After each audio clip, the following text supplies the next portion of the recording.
title of my paper is called On the Essence of Evil. The question and nature of evil has been a human preoccupation since the rise of civilization, yet we can find no consensus on what constitutes its essence. The instantiation of evil unequivocally contributes to the necessary social manufacturing of law and order, religion, morality, justice, and systemic mechanisms of restraint, as well as punishment that govern individual and collective relations within all societies. Psychoanalysis generally has tended to focus upon the pathological dynamics that motivate evil actions, from primary, malignant, and traumatic narcissism to primitive defensive enactments, superego, lacuna, failure in internalization and empathy, sociopathy, self-object deficits, developmental trauma, and attachment pathology, rather than on the question of evil itself. For example, is evil a human phenomenon, or does it have a metaphysical structure? What makes evil, by necessity, what it is? Or is it merely a relative enterprise fashioned by our subjectivities?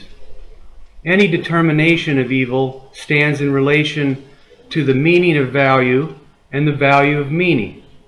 For what differentiates a natural act, such as animals killing prey, extreme weather phenomena resulting in environmental disasters with loss of life, and so forth, from a human act is the construction of meaning and value inquiry within ethical agency.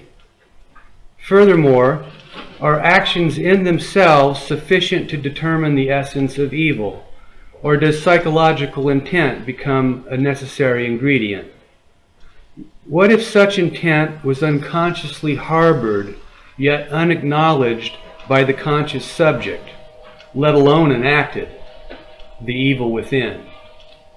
And what about the consequences of both action and intention as a touchstone by which to adjudicate evil? These questions tend to situate the problematic of evil within a moral realm. But what if the question and nature of evil has nothing to do with morality whatsoever? In this lecture, I wish to explore the essence and ethics of evil. What I will conclude is both controversial and counterintuitive. But before we get there, let us first begin with basics. What is evil? In classical Greek, kakos historically signifies that which is intrinsically bad, whereby the term evil is a transliteration. Etymologically, the origin of the word is unknown, but many philologists believe it is derived from the Proto-Indo-European root kaka, taken from kaka, to defecate. In other words, evil is shitty. The term is taken up in numerous contexts in classical antiquity and has generally informed our modern conception of all valuative discourses today. Kakos refers to persons in their character, bad, lowly, wretched, of appearance, ugly, of birth, ill-born, mean, of courage, craven, cowardly, of kind, worthless, sorry, unskilled, of things, pernicious, of omens, unlucky, of words, abusive, foul, of actions, to do harm or ill to another, and, in the moral sense, base or evil. Interestingly, kakos is the cognate of kalos, its opposite, namely the good, the beautiful. Here we may see how good and evil are dialectically related and mutually implicative. In other words, we cannot have any discussion of either concept without invoking the other. This makes evil, by definition, contingent on a notion of good, which is itself equally presupposed debatable, and problematic.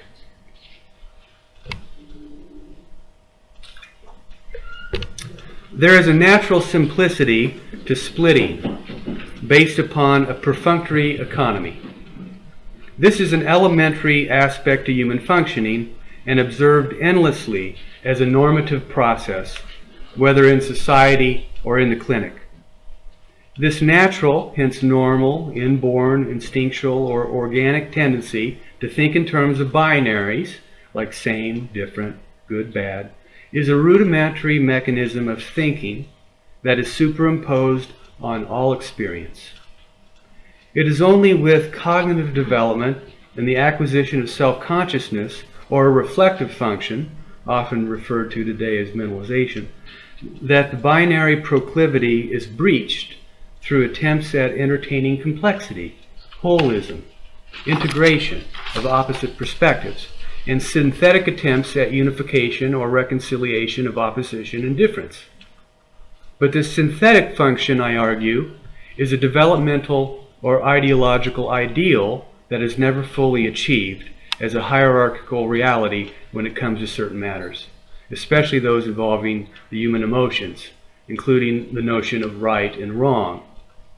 In fact, an ideology of right can intensify this bifurcation and fortify a rigid antithesis that binds us to the opposing perspective, which further introduces a danger of imposing an absolutism on phenomena that by definition are open, transient, fluid, and pluralistic, thus radically resisting unification.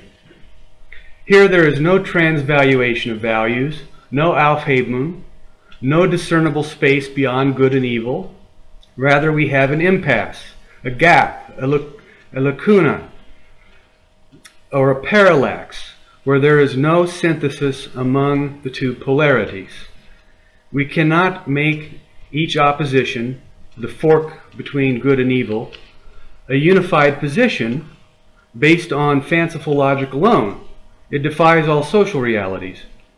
It betrays what we know about the human psyche as an unconscious, desirous, and conflicted animal. There will always be a firm obstacle, limit, or check between these opposing forces in the mind. Yet it all depends upon what perspective you take. Evil is typically construed on the negative pole of the dialectic, a construct defined in relation to absolute difference. Evil, as contrast to its opposite, highlights its one-sided polarity, one based on pure negation. Yet this duality forms an ontological unit. Since antiquity, evil has been signified by its privative function and formally instantiated as innate badness, namely that which deracinates and generates social disharmony by lacerating all semblances of moral order. It is none other than the introduction of radical negativity, to the degree that existential preoccupations with its recalcitrant presence has generated the psychological need for elaborate systems of theodicy to explain its occurrence. Here reconciling the appearance of evil with the good and with the question and meaning of God has elevated the notion of evil to a metaphysical factor. Historically, God has been extricated from evil while being attributed instead to fallen angels or man. Yet this fantasy is hardly intellectually worthy of support.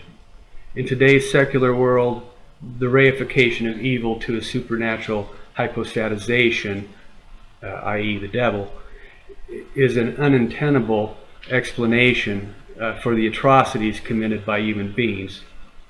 In the absence of divine presence or intervention, evil is exclusively a human phenomenon. What would a secular theory of evil look like? First, we must explore whether we can pinpoint its essence, namely that which necessarily circumscribes and defines what it is, without which it would not nor could not exist. Here I am chasing after the question of universality. Can evil be shown to have an essence? And if so, does it apply universally, across modes of human phenomenon that are adjudicated to be or deemed as evil. This would imply, all things being equal, that any universal attribution of evil would carry epistemological and hermeneutic agreement to warrant such generalizations, even if only confined to theory. But is that possible? This would mean hypothetically that no one instance or particularity would elude the label of evil if it was deemed a universal attribution. This surely would challenge the notion of context, contingency, accident, and chance. Perhaps we should not assume that universality and context are mutually exclusive, especially when they ontically inform each other. Perhaps evil may be viewed as a certain positionality, as fixation on one side of the dialectical polarity. What may also be said of the good, whereby both positions form a tension arc between their oppositions. Here we may posit that both good and evil involve a radical splitting of the other, one that is obstreperous to mediation or synthesis. Because evil is historically, by definition, the absence or privation of good, it requires opposition in order to lend it structure and meaning. Here evil is value-laden. Hence it stands in relation to the question and nature of morality. This presupposes that evil cannot be amoral, as it signifies a judgment about value and agency. But what if evil is in itself a relative construct, that there are no absolutes? What if it has no value? Then this would imply that there is neither good nor evil, for valuation itself is either held in abeyance, neutralized, suspended, non-existent, or devolves into a meaningless construct. But how can a material act or embodied event lack valuation? How can it escape human judgment? Perhaps we may conclude that there are no absolutes due to the relativity of conferring value judgments, while still observing appearances of evil that are universal. Conversely, can the notion of pure negativity carry with it a metaphysical value, even if it lies outside of human valuation? In other words, can evil exist without agency? These are difficult questions to sustain. Evil is often defined as an act of transgressing, which in many cultures corresponds to something that is wrong. Yet we immediately encounter the thorny issues of determining what constitutes wrongness, the non-good, and what it means to transgress, as these determinations stand in relation to a contextual and collective attribution of meaning as valuation. Here, evil is not merely an intellectual concept, or the religionization of human desire and action, for it stands in relation to an absolute value that has been contravened, devalued, or occluded. But because value judgments are determinative and transpire within a given material culture and linguistic social structure replete with local customs and prejudices of meaning, the question of absolute value may succumb to relativity. Regardless of the questionable antipodes and extremity of either absolutism or relativism, the essence of evil is found in its contextual valuation, whether absolute, universal, or relative, in its instantiation and scope. This necessarily places valuation at the heart of any determination of evil. And since valuation stands in juxtaposition to greater collective meaning structures within any given society, evil becomes a social artifact. The term evil is burdened by its history. In the Judeo-Christian tradition that has dominated Western thought, evil is considered to be that which violates God's will. We may already see an ideology at play by presupposing a supreme being to begin with, one that dominates world discourse and preys on the fears, emotional vulnerability, ignorance, and religious prejudices of contemporary cultures. Promulgating such a way of thinking further reinforces the unconscious social fantasy that such a reified ideal exists by which all humans will be compared to and judged by divine authority. In ancient times, the God posit served many pragmatic and psychological purposes, but it hardly serves as a touchstone, let alone justification for an operational definition of evil. I see no valid rational argument for perpetuating the psychomythology that evil is deviation from God's way, but we must take seriously the notion that evil is the privation or absence of good. This was set out by Aquinas in his Summa Theologia, which was earlier echoed by Augustine in his Confessions. What Plotinus believed in the Eneids was a psychic or subjective event, hence belonging to the soul, not a godhead, yet at the same time an ontological condition based upon the fact that we are embodied. But the privation theory of evil, although debatable, may be said to have its genesis in Aristotle, who discussed the notion of lack, such as when something is deprived of its attribute belonging to its nature. For, as quote Aristotle, a thing comes to be from its privation, end quote. With stipulations, this may be loosely interpreted to mean that that which is evil comes into being from what it is lacking. Perhaps this is merely an inverse tautology. Evil is the lack of goodness. Of course, this sentiment is inherited from Plato. Evil is the destroyer and corrupter of all things, which can never be done away with. That which is deemed objectively beneficial is good, and that which is deemed evil is not. As for the nature of evil, it is derived from the natural, to quote Plato, desire of food, of drink, of sex, end quote, but not for the momentary pleasure it produces, but rather from its consequences. Here we may see a kernel of Neoplatonism influencing the Christian perversion of pathologizing human nature as sinful. Despite the fact that discourse on the nature of evil was inspired by the pre-Socratics and can be historically found in virtually all records of early civilization, good and evil have become the positive and negative exemplifications of moral absolutes.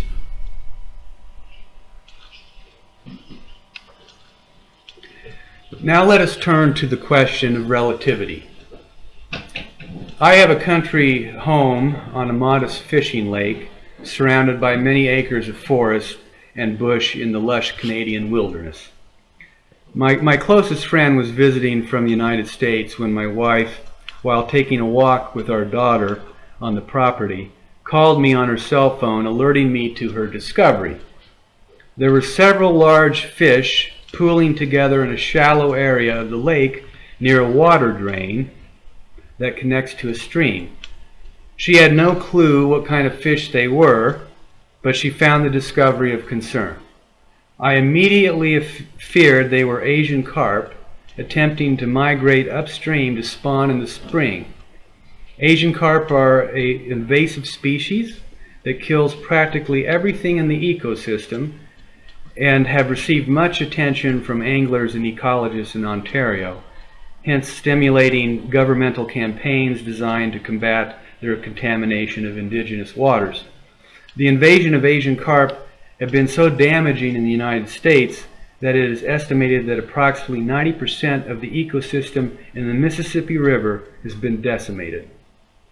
I am a catch and release bass fisherman, a forester, and a conservationist, not a conservative. And the last thing I want is my precious fishing paradise destroyed by unwelcome intruders. Upon this news, I immediately grabbed a large fishing net and walked briskly with my friend to the scene of the crime. As I feared, These were not largemouth bass. I wish they were, because these are 1 to 2 foot carp, waiting for the right moment to swim upstream. I instinctively started to scoop them out, one by one, with my net, in a frenzied manner, and threw them up on the shore to die. Only a few escaped back in the lake. When the deed was done, I looked at my friend's face, a philosophy professor who teaches ethics, by the way, and I could immediately see his visible discomfort with my murderous act. Was this evil? From my perspective, I was protecting my lake. From his, this was morally reprehensible. Here, witnessing the killing of living creatures was disturbing. And I must admit, I did not enjoy it one bit. But I felt compelled to safeguard my habitat. One could even say this basic instinct, as biologists will tell you, is evolutionarily programmed. Despite the elevation or sublimation of self-consciousness, we typically confer onto reason and moral conscience. But herein lies a clash of values that provoke basic ethical questions. Despite the fact that we are hardwired toward predation, adaptation, and survival, should human consciousness be obliged to rise above its naturalized tendencies? Should one kill another living thing? Is it evil to set a mouse trap or swat a fly? Moreover, is it innately base? Necessarily so? Or do we value some entities more than others to justify our acts of killing? World societies face these dilemmas every day. In other words, is killing intrinsically evil?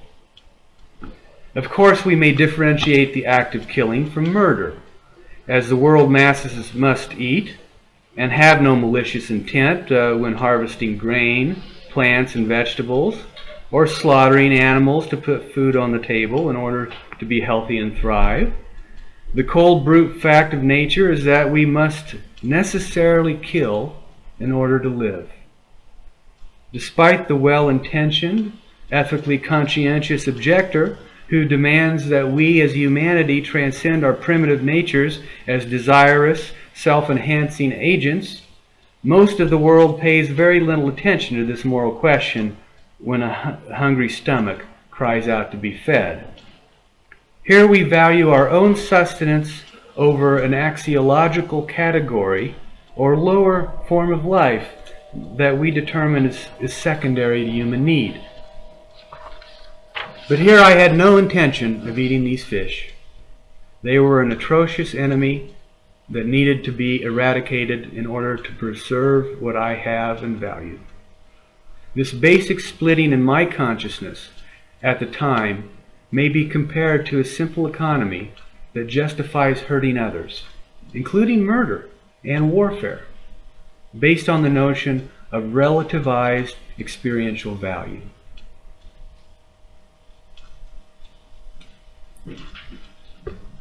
Let's switch gears for a moment. On January 10, 2015, Nigeria's militant jihadist group Boko Haram, which literally means Western education is forbidden, after going on a mass killing spree in Baga on Lake Chad, strapped explosives to a 10-year-old girl and sent her off into a market in Maiduguri as a human detonator. This atrocity comes after the April 14, 2014 kidnapping of nearly 300 schoolgirls from Chibok Government Secondary School by the terrorist group, of which the girl is believed to be one of the abductees.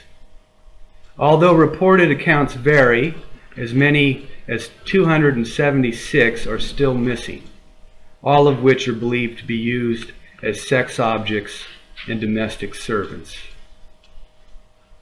On December 16, 2014, 7 members of Pakistani Taliban extremist group entered the back door of an army public school in the Dust Bowl border city of Peshawar and indiscriminately opened fire with machine guns and explosives strapped to their vests, killing 132 school children. The Taliban proclaimed the attack was a vendetta for an army offensive in North Waziristan in June that beset military insurgents. Pakistan's Taliban spokesman plainly stated their motive, quote, "We targeted the school because the army targets our families. We want them to feel our pain," end quote. Among the copious voices of world outcry, Canadian Prime Minister Stephen Harper said in a news conference, "I think it's hard for any of us as rational and compassionate people to understand terrorism, to understand why people would want, in the name of some political cause, to simply terrorize, hurt, kill innocent people, whole sections of society. But I think it's just beyond, it is beyond our comprehension why somebody would target children." Now these words read alone do not convey the felt emotionality of the speech.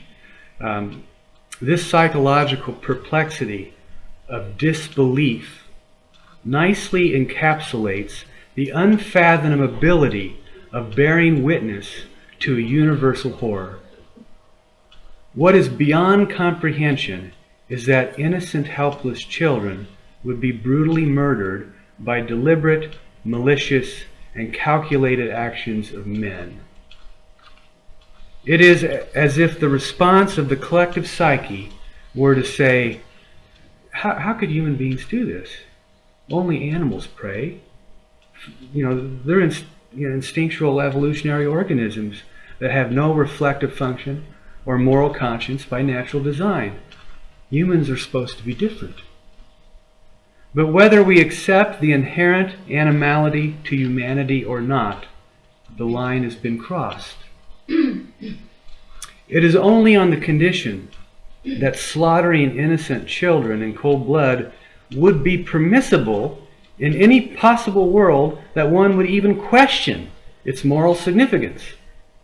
In other words, it would never occur to most civilized people to ask whether it is moral or immoral to kill innocent children who have done nothing to others.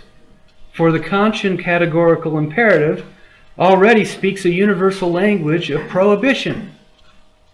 In such instances where the masses identify with the purity and holiness of childhood, whether as a cultural symbolic or through the direct empathic identification with their own families and personal lives, namely their own relatives and the child within, the immediate dissociation of understanding any rational means behind such atrocities is emotionally unfathomable for the simple fact that it disrupts our psychic need for moral order in the universe.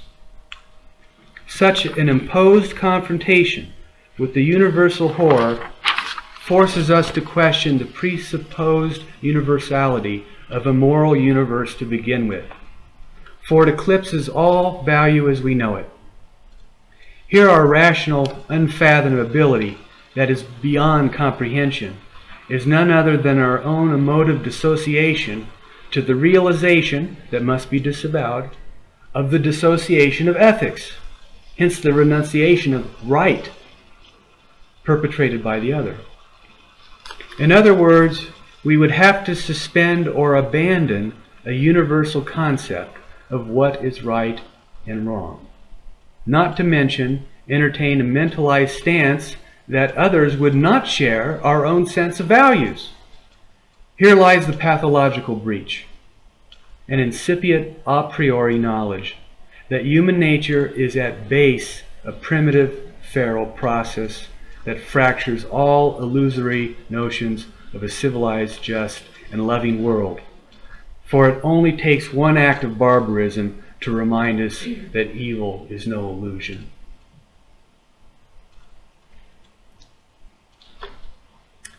Let us begin to try to sketch out a more refined definition of evil. First of all, as stated earlier, I categorically reject the notion of the personification of evil as a supernatural force, or being derived from theosophic perspectives, theodicy, or ontotheology. Having said this, there are certain metaphysical principles that are operative in any account of evil, such as the institution and/or experience of pure or radical negativity, disorder, disharmony, or disintegration as a structural process endemic to the instantiation and destruction and decay. But these factors may also be viewed as a necessary complementarity to life, for without such events, there can be no change or growth, only stasis.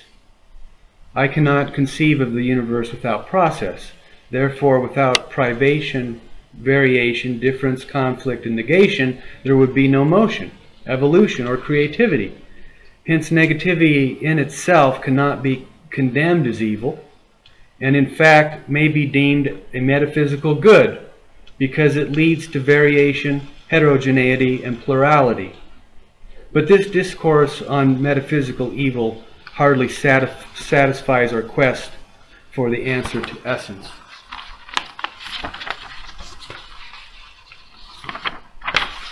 Natural disasters and tragedies happen every moment, from the Lisbon earthquake that sparked the theodicy movement to overcome the aporia of how such systemic destruction could even be allowed by a benevolent Godhead, especially now when the problem of evil and gratuitous suffering remains the most severe challenge to justified theology.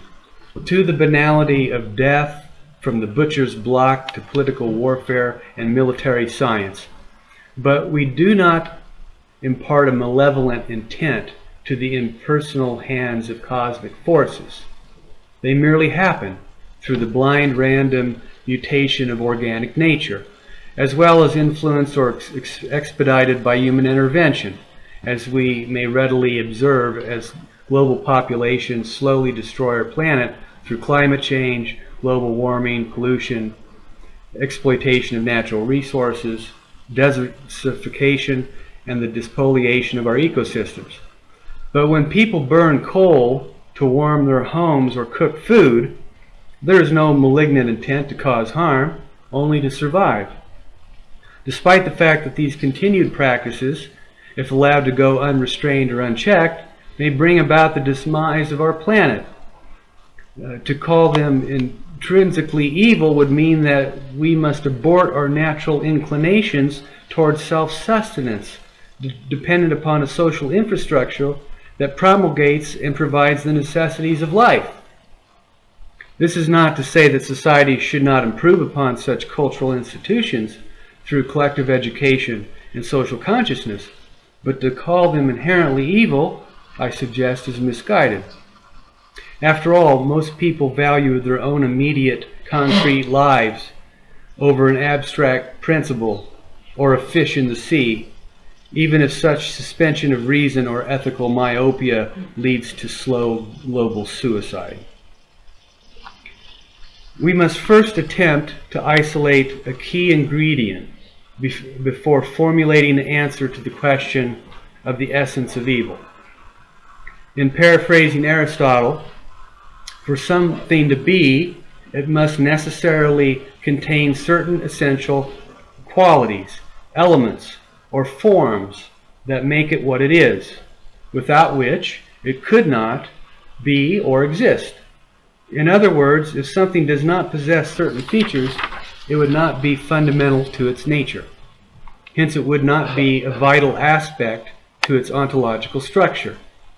The essence of anything must be indispensable, critical, requisite, or basic, hence the lifeblood of its being. Does evil have an essential form? Does it have essential properties? And what would they be? If evil necessarily encompasses pure negativity, and negativity is an indispensable property to its constitution and appearance, then its instantiation must issue forth or bring about a modicum of violence.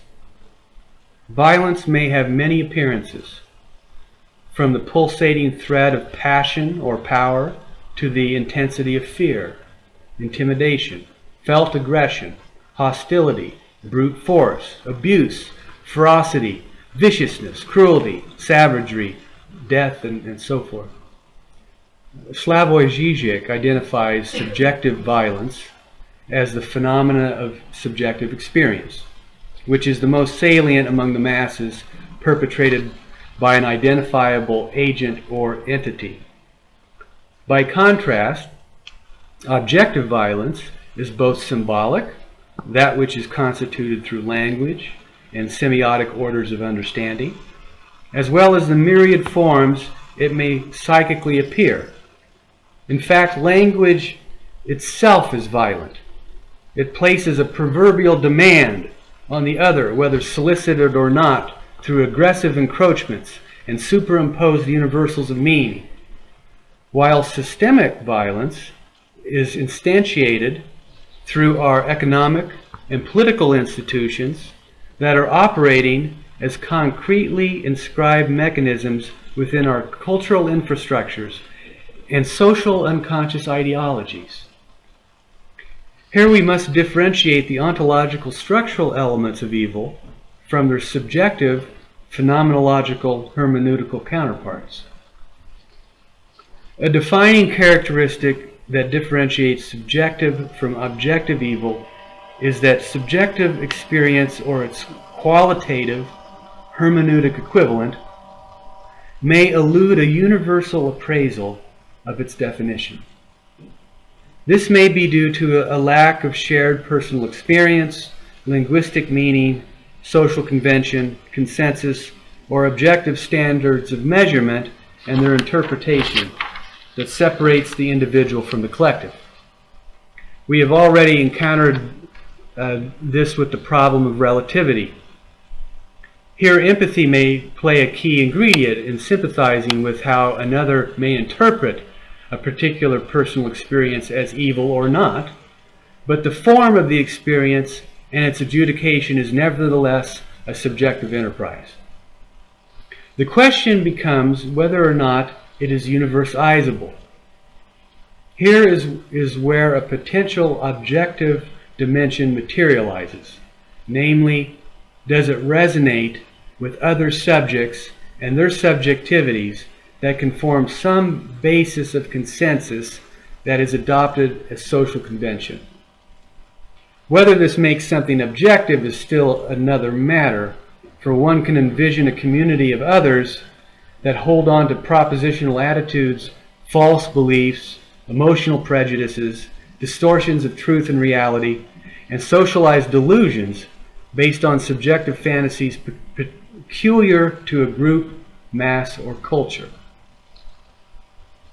Let us propose a distinction between A, the evil act, and B, an evil intention. An act always leads to some form of a consequence, while an intention may be passive, active, conscious, unconscious, and either linked to a motive or action, suspended, disavowed, or even held in check, hence non-enacted. For example, an act that brings about death may be accidental, such as a motor vehicle accident, but there was no intent to kill. The same applies to forces of nature, such as a tsunami. Weather has no personal intention to destroy. It is merely a series of random or teleonomic physical events. In these cases, death and destruction result from acts without intent. Despite being tragic, dreadful, and disastrous, I would not classify them as examples of evil. Hence, for something to be evil, this requires agency. This implies that a certain modicum of intentionality is at play in operationalizing evil.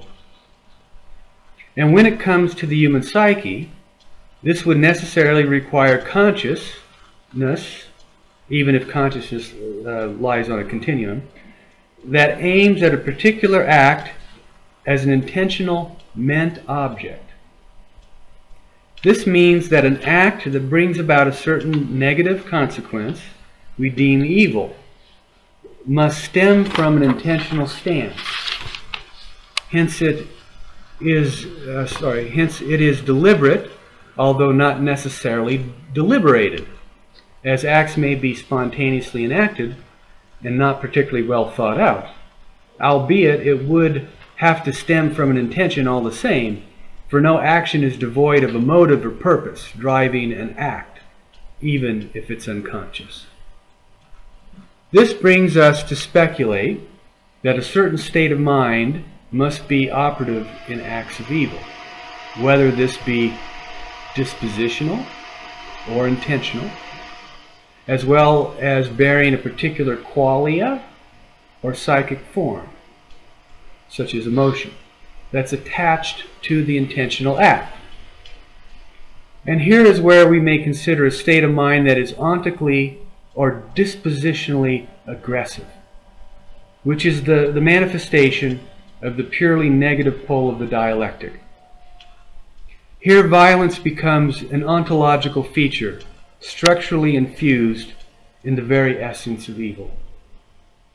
This commits us to accepting a universalizing principle to evil, for every form of evil must participate of a rudimentary violence. We may further say that its pure abstract form, dispositional violence, is the inscription of radical negativity, while evil is the manifestation, hence the appearance or enactment, of dispositional violence. Not only is this subjectively constituted in each person, meaning dispositional evil, it materializes in empirical reality when externalized in society. In other words, it takes on objective properties and consequences, is institutionally organized, signified, and represented in the concrete universals that comprise our social, economic, and political superstructures, and as Zizek points out, it is systemically politicized through reinforced ideologies operative within hegemonic, socio-symbolic, and cultural unconscious processes. Not only is there a phenomenal appearance to evil, it is ontologically encrypted in the very fabric of worldhood itself. From the side of phenomenology, the qualitative appearance of intentionality manifests as a certain mode of dispositional violence that takes on a malevolent form. Namely, there is a certain malignancy, a spitefulness, and a maliciousness that's directed toward an object of aggression. Therefore, there must be a certain desire to hurt or cause pain to another person or thing, even if this is a pre-reflective act. Here the agent, the intent, and the act must display its dispositional violence, while the consequence may or may not bring about an evil outcome based upon the success or the failure of the intentional act to achieve its goal. For example, the intent to inflict pain, suffering, or death on another may be thwarted, but the intentional act is nevertheless evil. Here we may say it's predisposed. The corollary is that dispositional violence ontically informs intentionality and action. This means that people are evil, and not merely their behavior. Here we may conclude that the disposition toward evil is structurally constituted, because human nature is predisposed toward violence. But the ontology of evil may or may not be enacted based on impulse and restraint, therefore relegating the domain of evil to a bifurcation between desire, emotionality, and thought on the one hand, and the instantiation of intentional action on the other. In other words, we are inherently evil, is that which is ontostructurally innate, but not all people engage in evil deeds. Here, a principle of restraint supersedes our base primitive constitutions. If not for the beacon of reason attuned to the reality principle, or else due to the development of identification and empathy for others, consciousness, and the pursuit of the good or virtue as an ethical comportment. But this involves a process of socialization and domestication based upon self-renunciation and a taming of the inner shrew, as Freud famously pointed out, the sublimation and foil to our primitive propensities. Thus far, we have deconstructed evil as having an ontological, hence a necessary and universal edifice based upon our primordial psychic constitution that interpellates the individual and society by natural proclivity and desire on the one hand, as well as through the objective institutionalization of social, semiotic, and symbolic practices that condition our being in the world. Therefore, the psychic dimension of evil is structural as both innate disposition due to our organic embodiment, fueled by drive and desire, as well as socially superimposed by concrete, hence environmental, materiality, via our thrownness into culture. Here, structuralization accounts for the universality of our corporeal and cultural embodiment as an objective fact. But the phenomenal dimension of evil is concerned with lived subjectivity, or psychic qualia. This may be radically relative or pertinent to personal experience under hermeneutic variance, even if shared by a collective ethos. We have already determined that a degree of intentionality must be operative, even if pre-reflexive, in conditioning the phenomenology of evil. But the qualitative forms of such appearances must emerge from dispositional violence and ingress in the intentional act. The subjective state of mind is pertinent, as there is an affective, qualitative manifestation of maleficence that is mobilized in evil intentionality, a negative emotional intensity of the will. While the appearances of evil are literally innumerable, let us briefly further analyze its ontological structure.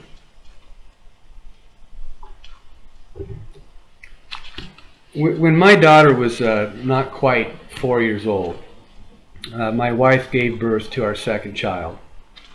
Upon bringing our daughter to see her mother and newborn baby sister for the first time in the hospital with roses in hand, we visited them both at bedside, our new baby swathed in a blanket. After giving our eldest a flower to give to her mother, she took the stem and started poking her baby sister in the belly like it was a knife. Now, to my daughter, this wasn't her baby sister, but rather it was a thing, an encroaching object that commanded special attention and displaced her importance in the fraction of a second. There was nothing playful about her action. She wanted to hurt it or kill it, for she wanted to die or simply vanish. That's my interpretation. It came to steal away her mother. It had taken her place.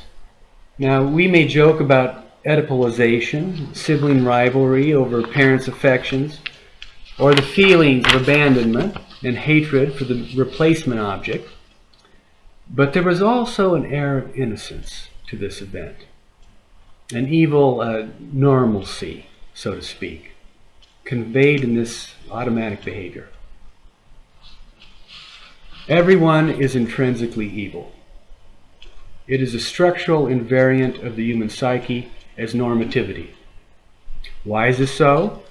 because everyone is predisposed to aggressivity and violence, to hurting others, to intentionally inflicting verbal, emotional, relational, and physical pain, even abuse of various forms and vicious maliciousness, no matter how uncomfortable the thought or how one vociferously objects to or disavows such characteristics, or how saintly a person may appear. Psychoanalysis has illuminated this psychological fact to the point that it bears no further justification or empirical demonstration. For all one has to do is observe a child in daycare or turn on the evening news. Our world is a festering cesspool of pathology. But we cannot say the same about the good. Goodness or virtue is not structurally intrinsic like evil. Rather, it is a developmental achievement acquired through socialization and education, unless one prefers to define goodness as a purely biological, ethological category belonging to our animal bodies, such as nurturing and protecting one's young. The naive notion that we are born good and become bad is as infantile as the most guileless fantasy that we have fallen from God's grace into sin by natural desire, corruption, and choice.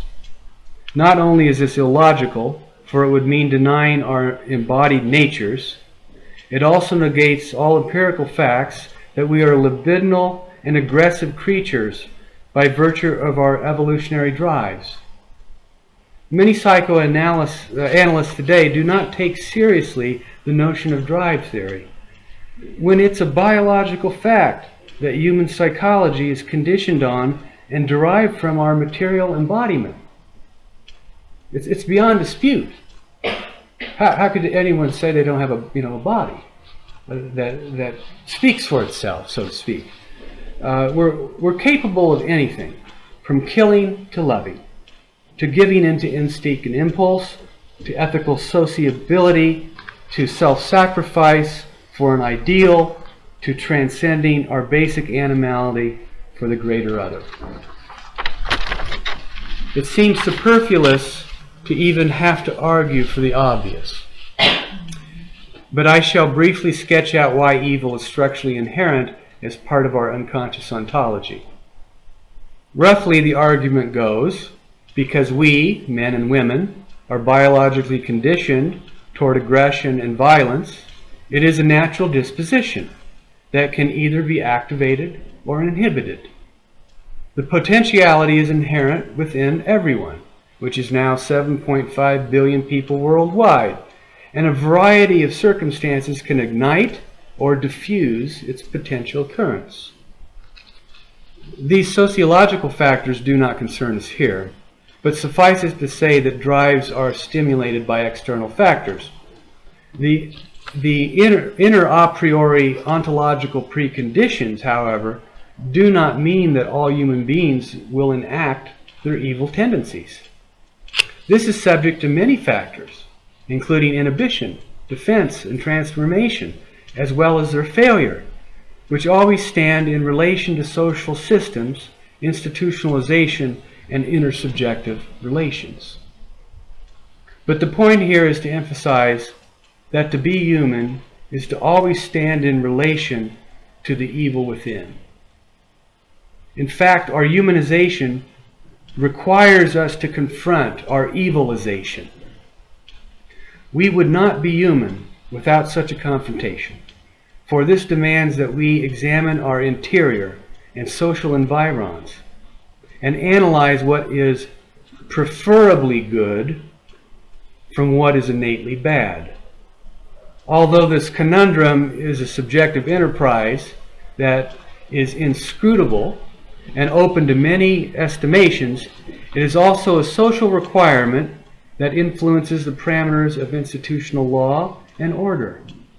Without such dialogue, especially in the inner dialogue, we would merely be slaves to self-interest and biological instinct at our own peril. It is rather elementary to remind the audience of the primacy of the drives.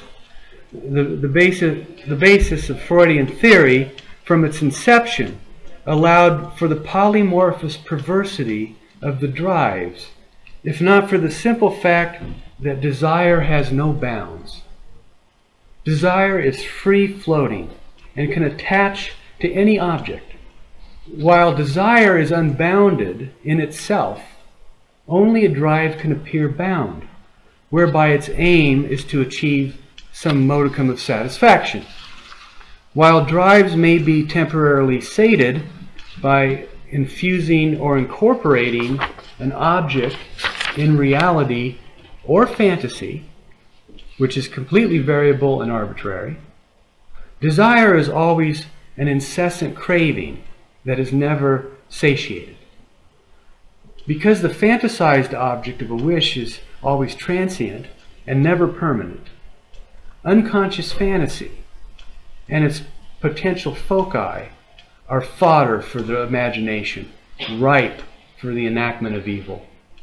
This means that our libidinal investments will always entail aggressive complementarities in the strife and gratification of any wish, fraught with contention, competition, compromise formation, and defensive countermeasures that define psychic process. This structural tension produces antithetical dialectical relations that influence the internality and manifestation of our pathos. The theoretic speculation of an inherent death drive, a totus street, although controversial, does not preclude the reality of dispositional violence oriented toward human aggression, but rather accounts for it as a destructive ontological principle, channeling negation and conflict within an evolutionary framework. The human psyche is born of negativity and radical splitting, which initiates a procreative or generative process that is simultaneously life-enhancing, yet paradoxically self-destructive. The logic of the interior that suffuses unconscious organization fuels this antithetical impulse as a will toward life and death, hence creating antinomies and impasses in their ability to meet resolve or find a synthetic mode of unification. But as Freud reminds us, before the will toward murder as an externalized aggressive fantasy belying our true primitive natures, there's also a primal impulse as suicidal self-negation that may be equally enacted through volitional eruptions in psychic space. The analyzed mind cannot deny these human proclivities because they materialize every day in the clinic and in the social world, which tells us something irrefutably profound about human nature. The human animal fights the evil within on a daily basis. As an inherent self-renunciation, we are obliged to accept on the one hand, and as the refusal to take ownership of our desire on the other. That which is part of our clashing dialectical symmetries.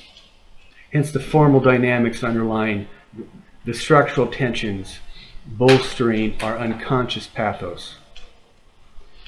Here, self-repudiation is only possible on the condition that we secure a psychic space for the fulfillment of our pathologies, where we may unconsciously enjoy our evil fantasies, mired in the realm of jouissance, that realm of excess, so satisfying yet so repugnant that it cuts. The dispositional wickedness of urge or affect, fantasy, and behavioral impulse and thought is scarcely capable of being eradicated, only mitigated. What ultimately matters is control over its enactment.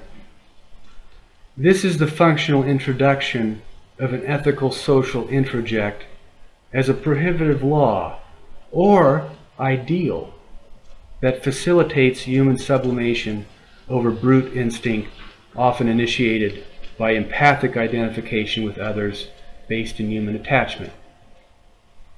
But the fantasy life of world masses carry on in a sordid underworld, where satisfaction is achieved through the contemplation of the nefarious as a fantasized internal drama that brings about both horror and relief, but only on the condition that it is consigned to fantasy with our self-reflective awareness of such. Those who are not able to maintain an internal reflective ego or mentalized stance of self-consciousness may beckon the dark call of the shadow, the demonic, or whatever term we may wish to employ to signify the destructive forces of evil. Thinking evil thoughts and wishing evil deeds or events is not the same as doing them. This defensive containment of self-restraint makes all the difference in the world between a civilized human being and a criminal. Despite the fact that we are all dispositionally evil, it may never come to light. So here we have a crucial difference in the value parameters we assign to our definition of evil. Although we may be constitutionally predisposed toward evil, it does not always appear.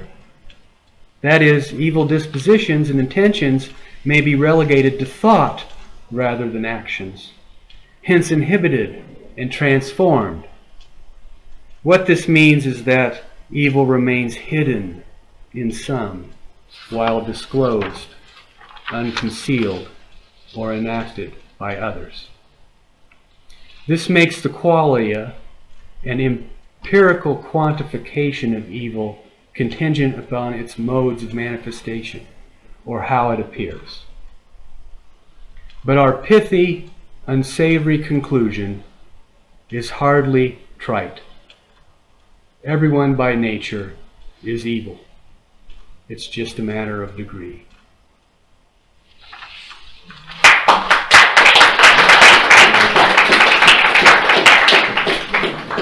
Thank you very much for an original and thought-provoking paper. I'm sure there is a lot of comments. We'll take a 15 minutes break, is that all right? And then come back for discussion. Thank you. Thank you.